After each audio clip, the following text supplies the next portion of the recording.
চড়ে তাকে অনুসরণ করে।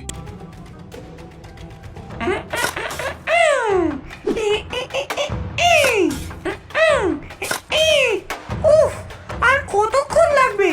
এই গুপ্তধন কোথায়?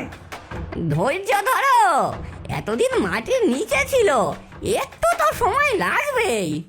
উফ, এ কি মুশকিল! ওরে বাবারে, এ যে পাথর! হ্যাঁ হ্যাঁ, আরে পাথরের নিচেই তো সোনা থাকে গো। চালিয়ে যাও চালিয়ে যাও।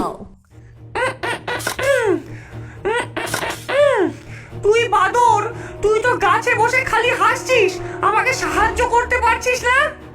তুমি কাজ করছো আর আমি পাহারা দিচ্ছি। গুপ্তধনের জন্য পাহারা খুব দরকার গো। আমি দেখছি গ্রামবাসীরা আসছে নাকি। ডাইনি আবারও খোঁড়া শুরু করে। একসময় একটি বড় গর্ত